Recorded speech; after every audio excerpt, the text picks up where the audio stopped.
हरे कृष्णा 15वां अध्याय 12वां श्लोक श्रवण करते हैं।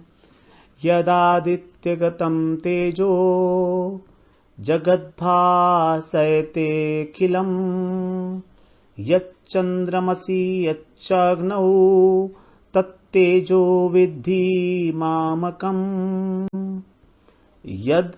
यत् आदित्य गतम तेजो जगत भासयते अखिलम यत् चंद्रमसि यत् च अग्नौ तत् तेजो विद्धि मामकम। आदित्य गतम, आदित्य का अर्थ है सूर्य, अर्थात जो सूर्य को प्राप्त हुआ वा। यत् माने जो तेज है, जो तेज क्या करता है, सारे जगत को प्रकाशित करता है। अखिल, अखिल का मतलब समस्त जगत को, भासयते माने प्रकाशित करता है। तो सूर्य को जो तेज प्राप्त हुआ है वो सारे जगत को प्रकाशित करता है। और यत् चंद्रमसि, और जो तेज चंद्रमा में है, यच्च अग्नौ, और जो तेज अग्नि में है, वह तेज, तत् माने वह, तेज माने तेज, वह तेज विद्धि मामकम, वह तेज मेरा ही है। मामकम माने मेरा ही। तो हम सूर्य में, चंद्रमा में और अग्नि में जो तेज दिखाई देता है, जो प्रकाश दिखाई देता है, वो भगवान का ही दिया हुआ है, वो उनका अपना नहीं है। अब देखिए यहां पर इन तीनों का नाम लिया गया क्योंकि सूर्य जो है वो हमारे नेत्र का अधिष्ठात्र देवता है, चंद्रमा हमारे मन का, और अग्नि हमारी वाणी की। तो हमारे जो 5 ज्ञानेंद्रियां हैं उसमें नेत्र इंपॉर्टेंट है सबसे अधिक, और जो कर्मेंद्रियां हैं 5, उसमें वाणी इंपॉर्टेंट है।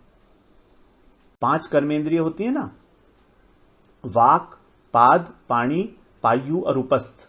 तो वाक का मतलब वाणी, तो वाणी के अधिष्ठात्र जो देवता है वो है अग्नि, और नेत्रों का अधिष्ठात्र देवता है सूर्य।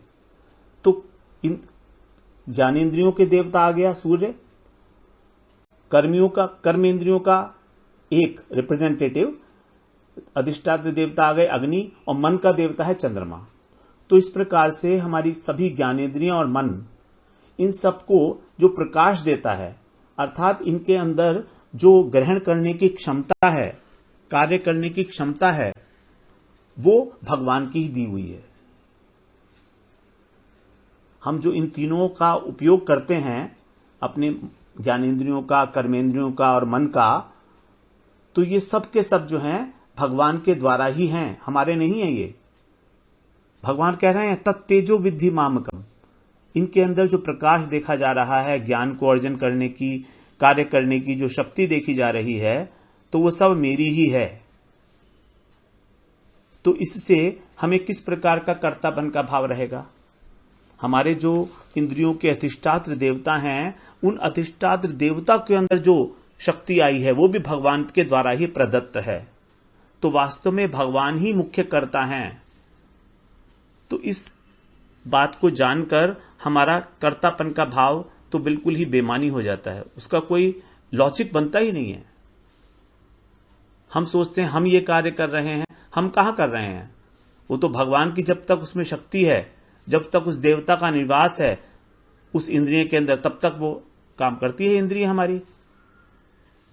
ऐसा हमने देखा भी है कि आंखें हैं लेकिन आंखों से दिखता नहीं है, क्योंकि उसके अंदर से जो देवता है, अधिष्ठात्र देवता सूर्य, वो वहां से तिरोहित हो गए, वहां से हट गए।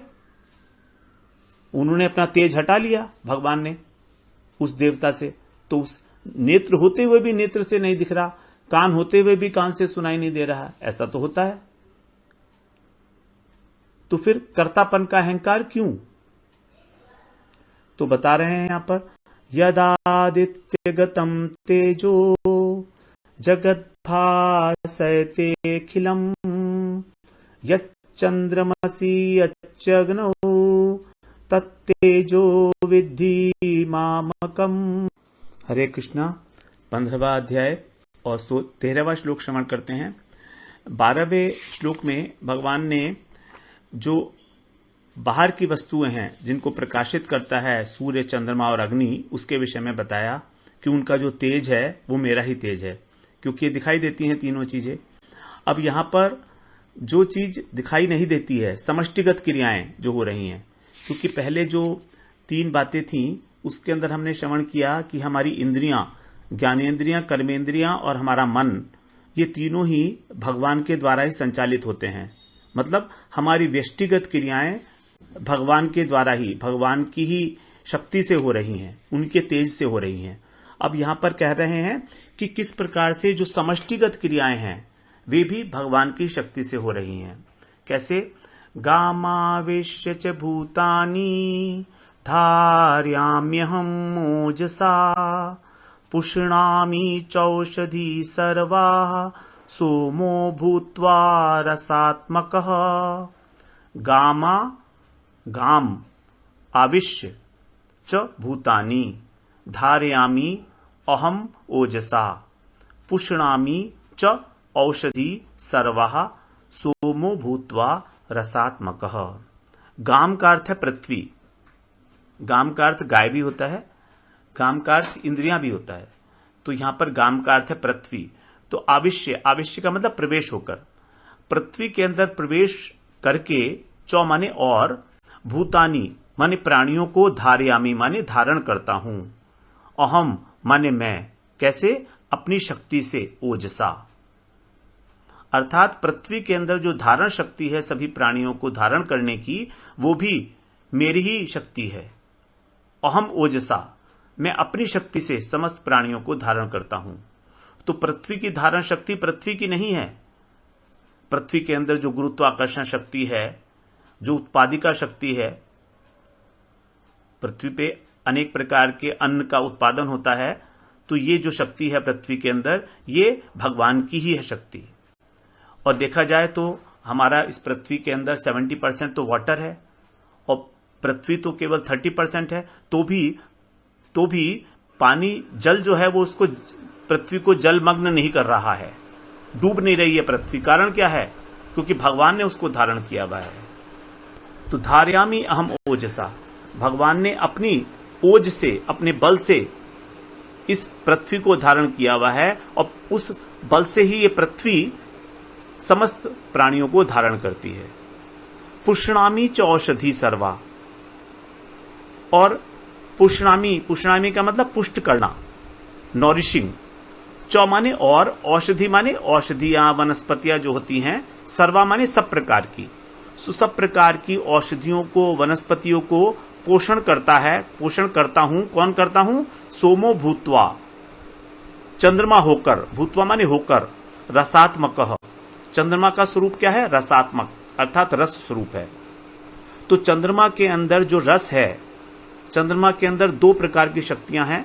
पहली शक्ति भगवान बताए हैं पहले, प्रकाशिका शक्ति, जो हमारे मन को प्रकाशित करती है। मन का अधिष्ठात्र देवता है चंद्रमा। और चंद्रमा में एक पोषण शक्ति भी है। हमारी धरती के ऊपर जो अन्न इत्यादि, औषधि, वनस्पति इत्यादि जो हम लोग उगाते हैं, तो उसका जो पोषण होता है वो चंद्रमा की किरणों से ही होता है। शुक्ल पक्ष के अंदर जब चंद्रमा की किरणें औषधि और वनस्पति के ऊपर पड़ती हैं तो उसके अंदर ग्रोथ होती है। जो वृक्ष हैं, लताएं हैं, वो सब, उनको पोषण मिलता है, फलते फूलते हैं वो। तो इस प्रकार से जो चंद्रमा की पोषण शक्ति है, जो रसात्मिकता है, वो भी मैं हूं। चंद्रमा भूतवा माने बनकर, अर्थात भगवान ही चंद्रमा के रूप में आकर और सभी प्रकार की औषधियों को और वनस्पतियों को पोषण प्रदान करते हैं। तो औषधि के अंदर यहां पर हम लोग गेहूं इत्यादि जितनी भी चीजें हैं, अन्न, वो सभी इसमें आ जाएंगे। और इसी के द्वारा ही सारे प्राणियों का पोषण होता है। जितने भी हमारे फल, फूल, पत्ते, अन्न इत्यादि हैं, उनके द्वारा ही जितने भी पशु पक्षी हैं, मनुष्य हैं, सबका पोषण होता है, सबके शरीर का। तो वह पोषण शक्ति भी भगवान की ही है।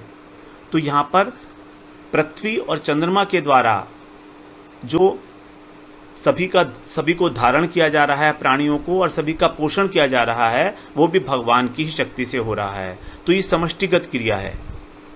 तो व्यष्टिगत क्रिया और समष्टिगत क्रिया इस प्रकृति के अंदर जो भी हो रही हैं, वो वास्तव में सब कुछ भगवान की ही शक्ति है। हमारी किसी की अपनी कोई शक्ति नहीं है।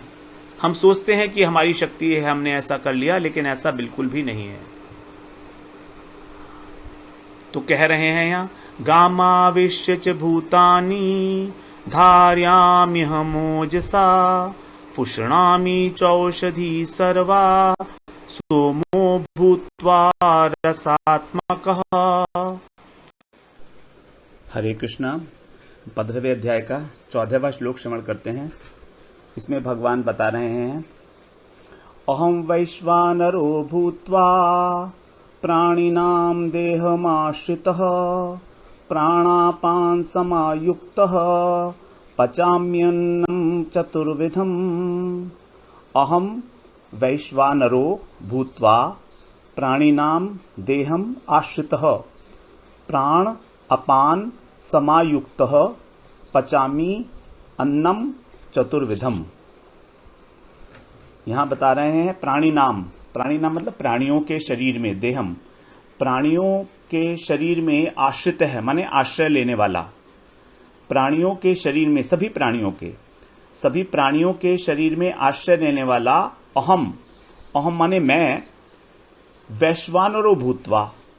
वैश्वानर का मतलब होता है जठराग्नि। हमारे पेट में जो अग्नि होती है, जो हमारे अन्न को पचाती है, उसके लिए कहा गया वैश्वानरो।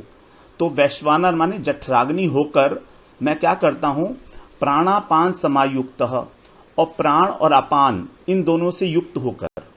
हमारे 5 प्रकार के प्राण होते हैं और 5 प्रकार के उप प्राण होते हैं। तो यहां पर प्राण के विषय में कह रहे हैं, प्राण 5 प्रकार के हैं। प्राण, अपान, समान, उदान और व्यान, ये 5 प्रकार के प्राण हैं। इन सब के अलग अलग कार्य हैं जो हम लोग अभी श्रवण करते हैं।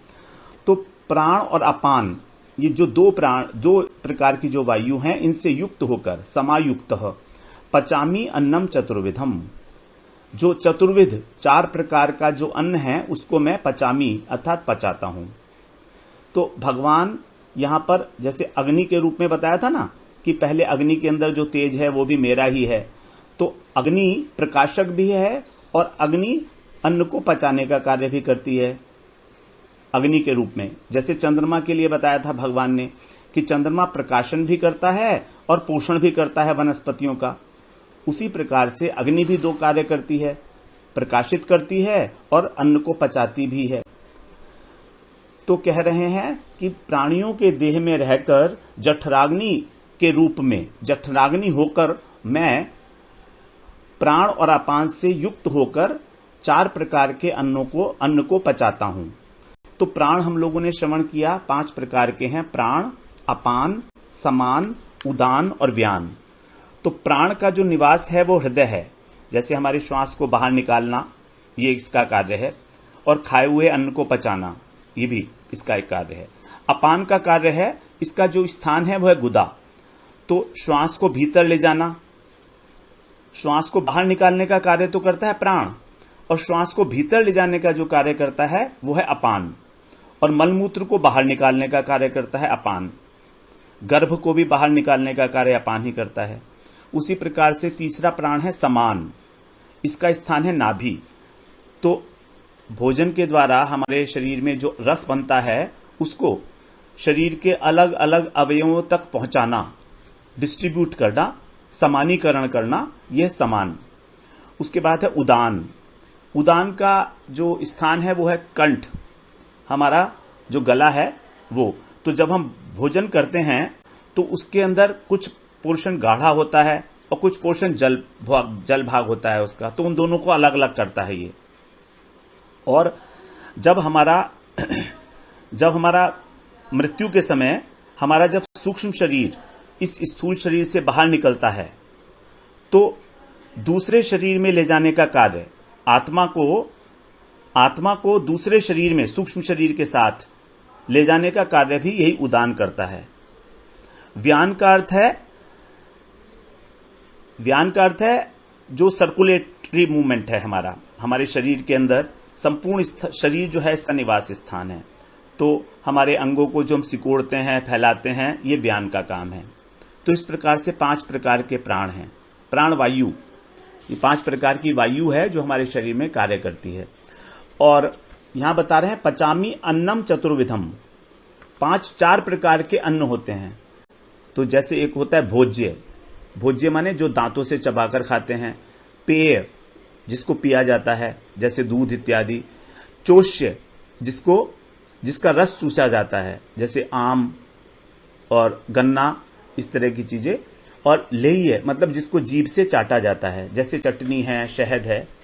तो इस प्रकार के 4 प्रकार के जो अन्न हैं, इन दोनों को ही भगवान जठराग्नि के रूप में स्थित होकर और प्राण और अपान वायु के साथ मिलकर, क्योंकि जो प्राण और अपान वायु हैं, इससे हमारी जो जठराग्नि है वो प्रदीप्त होती है, बढ़ती है। जठराग्नि अग्नि को प्रज्वलित करने के लिए वायु की आवश्यकता है, और यही वायु ही है, प्राण वायु और अपान वायु। तो इस प्रकार से ये सारे शरीर में हमारे रस को ले जाना, ये भी सब प्राण वायु का ही कार्य है। तो प्राणापान समायुक्त, प्राण और अपान के साथ युक्त होकर भगवान ही हमारे शरीर में जो हम लोग चतुर्विध अन्न खाते हैं उसका पचाते हैं अग्नि के रूप में, जठराग्नि के रूप में। यहां पर यह कहा गया है अहम वैश्वानरो भूत्वा प्राणिनाम देहमाश्रितः प्राणापान समायुक्तः पचाम्यन्नम चतुर्विधम। हरे कृष्णा। हरे कृष्णा। 15वां अध्याय और 15वां श्लोक, ये इंपॉर्टेंट श्लोक है एक। यहां पर जो अभी तक भगवान ने पिछले 3 श्लोकों में अपना जो प्रभाव बताया कि किस प्रकार से सूर्य, चंद्रमा और अग्नि के रूप में जो तेज है वो सब भगवान का ही है, तो अब उसी बात का यहां पर उपसंहार करते हुए कह रहे हैं भगवान, सर्वस्य चाहम हृदि सन्निविष्टो मत्तः स्मृतिर्ज्ञानमपोहनञ्च वेदैश्च सर्वैरहमेव वेद्यो वेदान्तकृत्वेद विदेव चाहम्। सर्वस्य च अहम् हृदि सन्निविष्टो मत्तः स्मृति ज्ञान अपोहन च वेदैश्च सर्वे अहम एव वेद्यो वेदांत कृत, उसके बाद है वेदवित, उसके बाद है एव। तो यहां पर संधि विच्छेद करेंगे, वेदांत कृत प्लस वेदवित प्लस एव, तो वेदांत कृत वेद विदेव च अहम। यहां कह रहे हैं अहम, अहम का मतलब मैं, भगवान अपने को संबोधित कर रहे हैं। मैं ही, च का अर्थ है मैं ही, सर्वस्य माने जितने भी प्राणी हैं सबके हृदय में स्थित हूं, सन्निविष्ट, निविष्ट हूं। कहां पर रहते हैं भगवान? हमारे हृदय में रहते हैं। और मत्तः माने मुझसे ही क्या क्या होता है? स्मृति होती है, ज्ञान होता है और अपोहन होता है। स्मृति का मतलब कि किसी भी व्यक्ति को स्मरण करना, भगवान का स्मरण करना। ज्ञान, हमें जितना भी ज्ञान है वो सब भगवान से ही है। अपोहन, अपोहन का मतलब होता है विस्मृति एक प्रकार की, अथवा इसका अर्थ है कि जो हमारे संशय हैं, जो हमारा विपरीत ज्ञान है उसका नाश। तो इसमें स्मृति, ज्ञान और जो हमारा विपरीत ज्ञान है उसका नाश। जो हमने गलत धारणाएं अपनी बना रखी हैं उनका जो नाश होता है संशय का, वो भी भगवान से ही होता है। क्योंकि जब हमें ज्ञान होगा तभी हमारे संशयों का नाश होगा। तो स्मृति, ज्ञान और अपोहन, ये 3 चीजें भगवान से ही होती हैं। हम सोचते हैं कि हम बड़े ज्ञानी हैं, हम सोचते हैं कि हमने अपने संशय नाश कर लिए, वास्तव में हम नहीं करते। ये भी कह रहे हैं भगवान मुझसे ही होते हैं। मत्तः, मैं ही करने वाला हूं। तो भगवान हमारे हृदय में बैठे हैं सभी प्राणियों के, और भगवान से ही हमारी स्मृति है, भगवान से ही हमारा ज्ञान है, और भगवान से ही हमारा अपोहन अर्थात संशयों का नाश संभव है। वेदैश्च सर्वे, और जितने भी वेद हैं, 4 प्रकार के जो वेद हैं, अहम एव वेद्यो, वेद्यो का मतलब है जानने योग्य वस्तु।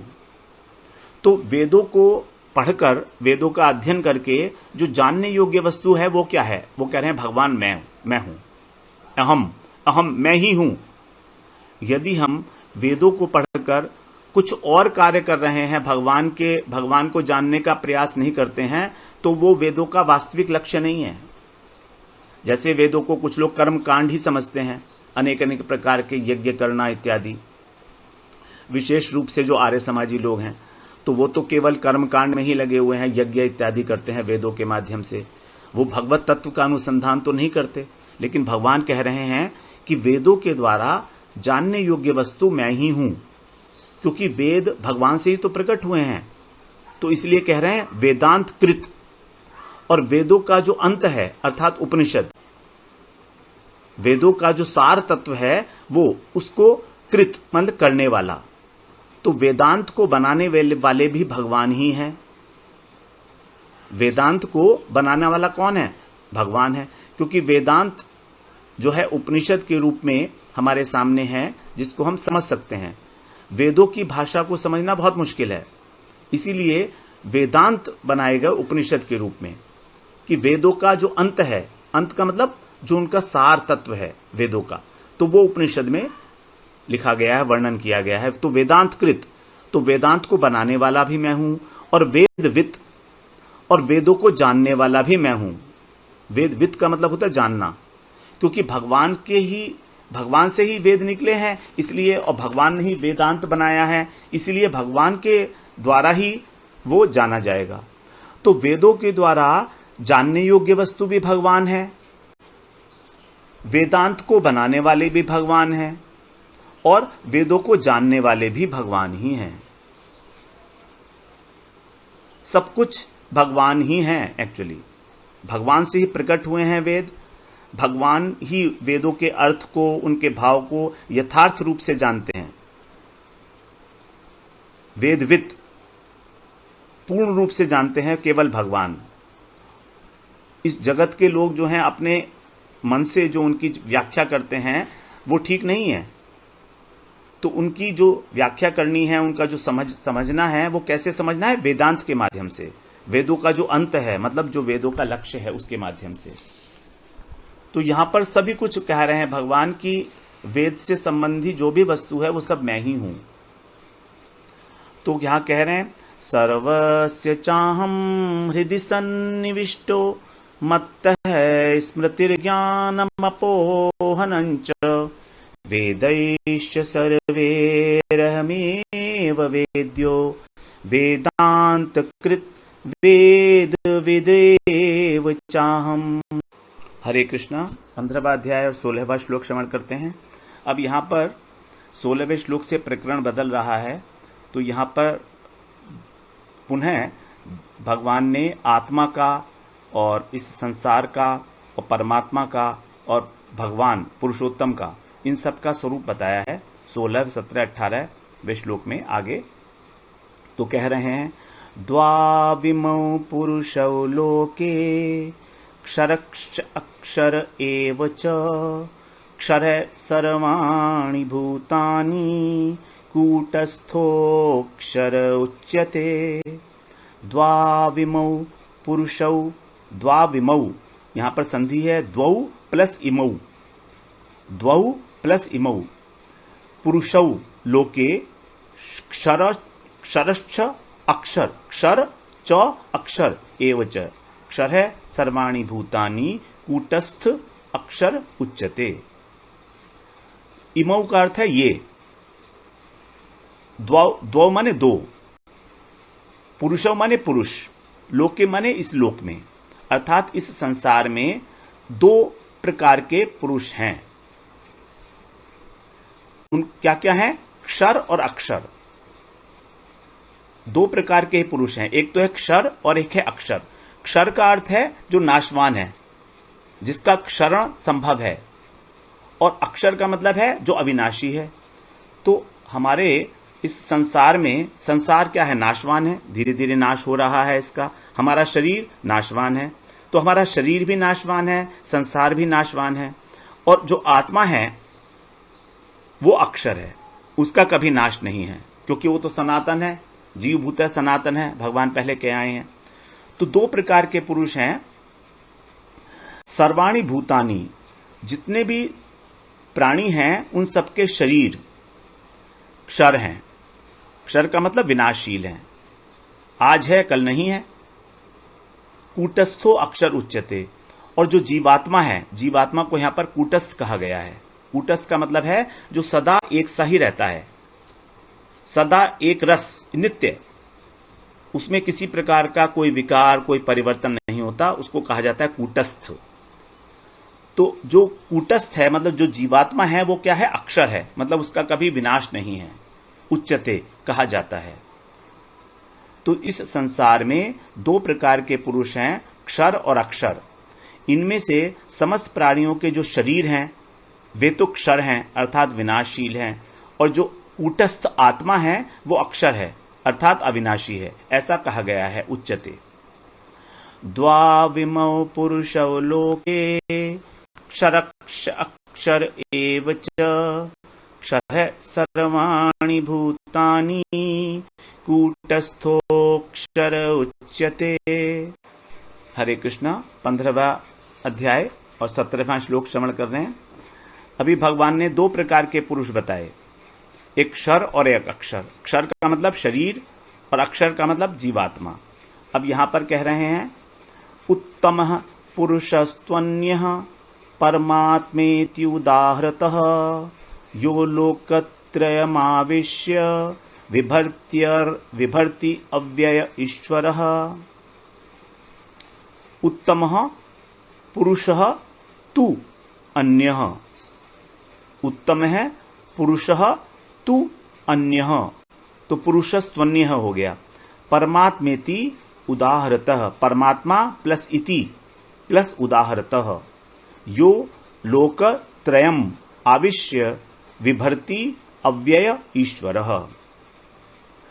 तू का मतलब है परंतु, अर्थात इन क्षर और अक्षर जो पुरुष बताए गए उनसे एकदम विलक्षण वस्तु है, कोई अन्य वस्तु है जिसको अन्य कहा भगवान ने, तो इनसे एक अन्य पुरुष भी है, पुरुषः अन्य है। तो इनसे जो अन्य पुरुष है वो क्या है? उत्तम पुरुष। तो इनसे उत्तम पुरुष जो है वो इनसे अन्य है अर्थात विलक्षण है, क्षर और अक्षर से। उसको क्या कहा गया है? परमात्मेति। इति माने इस नाम से, परमात्मा नाम से उसको उदाहरत है माने कहा गया है। और वो परमात्मा क्या है? यो माने जो, लोकत्रयम तीनों लोकों के अंदर, आविश्य माने व्याप्त होकर, प्रविष्ट होकर, तीन लोक के अंदर, इस ब्रह्मांड के अंदर 14 भुवन हैं, इन 14 भुवन को ही 3 लोकों में विभाजित किया गया है। पृथ्वी से नीचे के जो 7 लोक हैं, एक हो गया पृथ्वी लोक, और पृथ्वी के ऊपर के जितने भी हैं वो तीसरा हो गया। तो 3 प्रकार के लोक बताए गए हैं इस 14 भुवन के अंदर, उसी को कह रहे हैं लोकत्रयम। आविश्य माने व्याप्त होकर, उसके प्रवेश करके उसके अंदर सभी प्राणियों के अंदर परमात्मा का निवास है।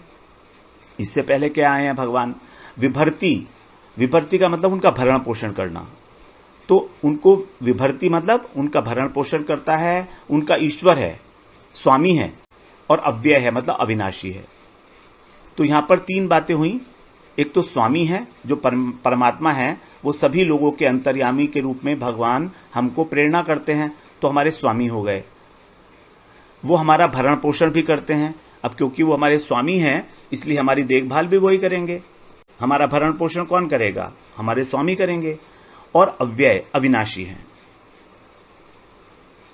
तो इस ब्रह्मांड के अंदर अंतर्यामी के रूप में स्थित होकर, आविश्य माने प्रविष्ट होकर, हृदय के अंदर सबके प्राणियों के अंदर बैठकर इस प्रकार भगवान सबका नियमन करते हैं। ईश्वर है ना, तो भगवान सबको रेगुलेट करते हैं। उन्हीं का नाम है परमात्मा अर्थात परम आत्मा। इसी के सब अंश हैं। ममैवांशो जीवलोके, परमात्मा के अंश ही हैं जितने भी जीवात्माएं हैं। तो उत्तमः पुरुषस्त्वन्यः परमात्मेति उदाहरतः यो लोकत्रयमाविश्य विभर्ति अव्यय ईश्वरः। हरे कृष्णा। 15वां अध्याय और 18वां श्लोक। अब जो उत्तम श्लोक है, उत्तम पुरुष है, उसके विषय में उससे भी आगे की बात बता रहे हैं। यस्मात् क्षरम् अतीतो अहम् अक्षरादपि च उत्तमः अतोऽस्मि लोके वेदे च प्रथितः पुरुषोत्तमः। यस्मात् अक्षरम् अतीतो अहम् अक्षरात् अपि च उत्तम, अतोस्मि लोके वेदे च प्रथितः पुरुषोत्तमः। अतोस्मि का मतलब अतः और अस्मि। यस्मात्, यस्मात् माने जिससे, अक्षरम अतीतो अहम, अहम माने मैं, यस्मात् क्षरम, क्षरम है अक्षरम नहीं है, तो मैं कौन हूं? क्षर, जो क्षर पुरुष बताया था, अर्थात जो सभी प्राणियों के शरीर हैं जो विनाशी हैं, तो उससे मैं अतीत हूं।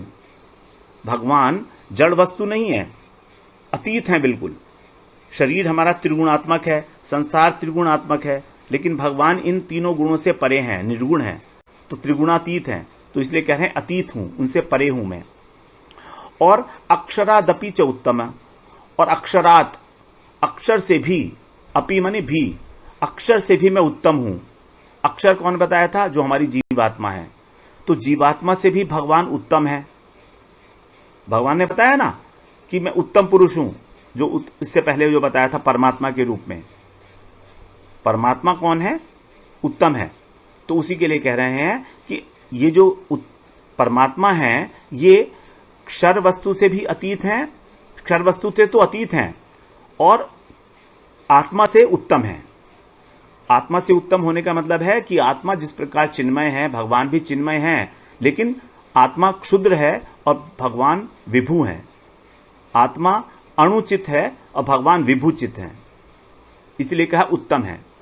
अतोस्मि, अतः, अतोस्मि माने अतः, इसलिए लोक में, इस संसार के अंदर और वेद में, वेदे दो जगह पर, संसार के अंदर और वेद के अंदर मैं कैसे जाना जाता हूं? प्रथितः, प्रथित माने जाना जाना, प्रसिद्ध होना, पुरुषोत्तम के रूप से। क्योंकि मैं पुरुषोत्तम हूं, उत्तम पुरुष हूं। पुरुषोत्तम का मतलब है पुरुष प्लस उत्तम। तो एक तो हो गया हमारा क्षर पुरुष, एक हो गया अक्षर पुरुष, और एक हो गया उत्तम पुरुष अर्थात पुरुषोत्तम। तो जो परमात्मा और पुरुषोत्तम है, ये एक ही है। वास्तव में पुरुषोत्तम कह रहे हैं, पुरुषोत्तम भगवान ने यहां पर अहम शब्द लगाया, जबकि वहां पर 17वें श्लोक में भगवान ने अहम शब्द का प्रयोग नहीं किया था। तो परमात्मा वास्तव में भगवान की ही एक आंशिक अभिव्यक्ति है परमात्मा, और पुरुषोत्तम के रूप में भगवान स्वयं है, भगवान के रूप में। यद्यपि दोनों एक ही हैं, लेकिन अलग अलग साधकों के अनुसार उनकी अभिव्यक्तियां अलग अलग हो रही हैं। तो यहां पर कह रहे हैं कि जिस प्रकार से शरीर परिवर्तनशील है, उस प्रकार से मैं उससे बिल्कुल अतीत हूं, चिन्मय हूं, लेकिन जो आत्मा अविनाशी है, उससे भी मैं अधिक उत्तम हूं, और इस उत्तम पुरुष को ही पुरुषोत्तम के नाम से इस लोक में और वेदों में जाना जाता है। अतोस्मि लोके वेदे च प्रथित है पुरुषोत्तमः, प्रसिद्ध हूं, ये भगवान की प्रसिद्धि है पुरुषोत्तम के रूप में। तो यस्मात् क्षरम अतीतोहम अक्षरादपि च उत्तमः, अतोस्मि लोके वेदे च प्रथितः पुरुषोत्तमः।